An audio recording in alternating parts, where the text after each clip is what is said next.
about you, but I'm fired up.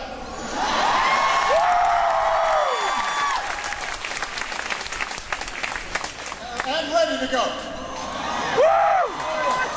A couple of people I want to acknowledge. First of all, a great mayor, somebody who's fighting for working families each and every day. Tom Barrett, please give him a big round of applause.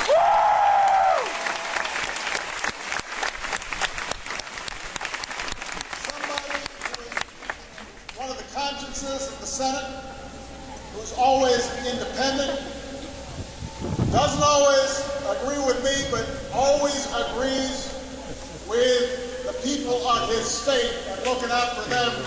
Senator Russ Feingold.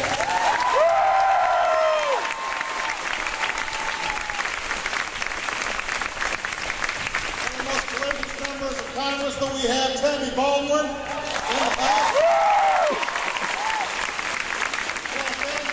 Mayor Dick Cheslovich, doing a great job. University of Wisconsin System President Kevin Riley is here. University of Wisconsin Madison Chancellor Benny Martin is in the house.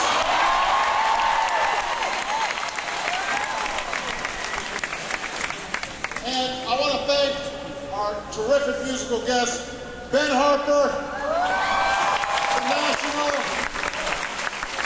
Mama Big Band's brass band. It is good to be back in the state of Wisconsin. I was mentioning that when I first moved to Chicago, I know we got some Chicago folks in the house.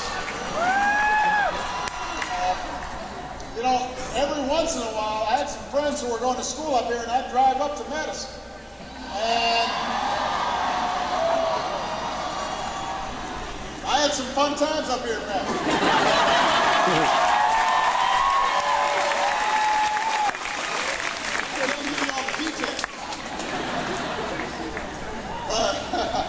But I have good memories here.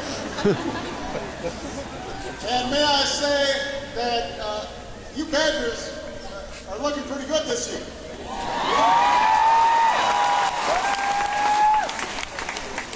You delivered quite a beating on Saturday. Almost wasn't fair. Now, I'm not going to say a word about the Bears and the Packers.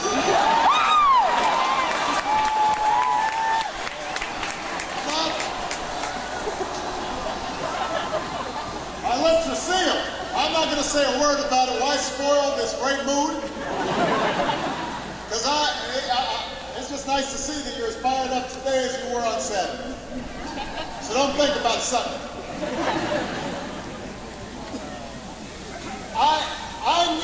I need you though fired up, Andrews. I need you fired up.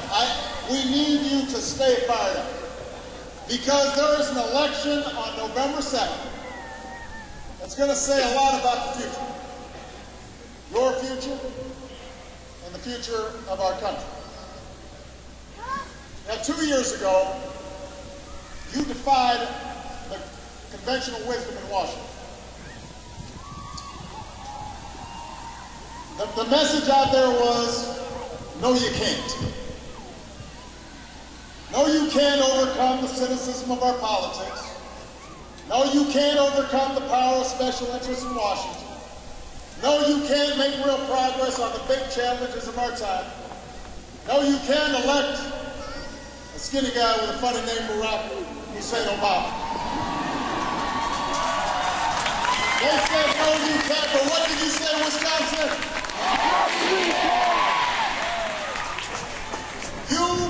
You proved that the power of everyday people, going door to door, neighbor to neighbor, friend to friend, was stronger than the forces of the status quo. It made more difference than PAC money. It made more difference than all the TV advertising. You tapped into something that this country hadn't seen in a very long time. You did that. And every single one of you is a shareholder in that mission of rebuilding our country and reclaiming our future. And I'm back here today because on November 2nd, we face another test. And the stakes could not be higher. Think about it. When I arrived in Washington 20 months ago, my hope and my expectation was that we could pull together, all of us, as Americans, Democrats and Republicans and Independents, to confront the worst economic crisis since the Great Depression. I hoped and expected that we could get beyond some of the old political divides between Democrats and Republicans, blue states and red states, that had prevented us from making progress for so long. Because although we are proud to be Democrats, we are prouder to be Americans.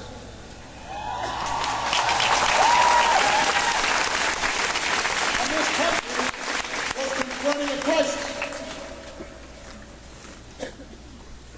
Instead, what we found when we arrived in Washington was the rawest kind of politics.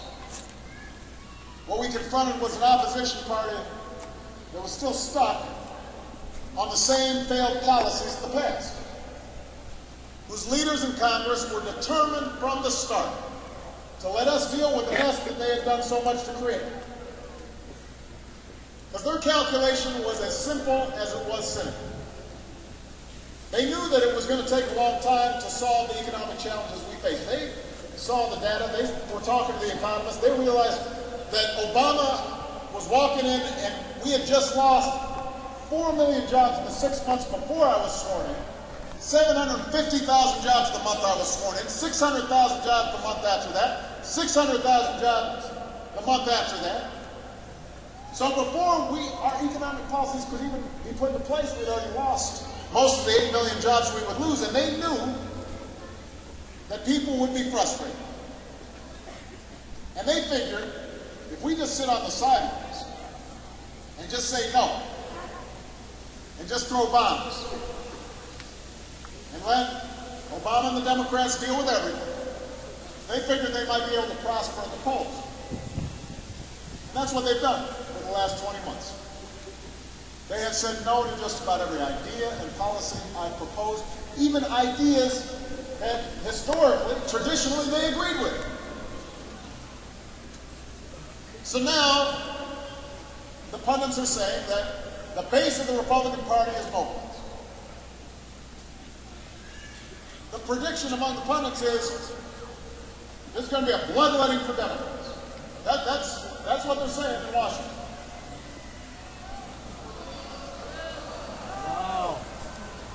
And what they're saying is, and the basis of their prediction is that all of you who worked so hard in 2008 aren't going to be as energized, aren't going to be as engaged.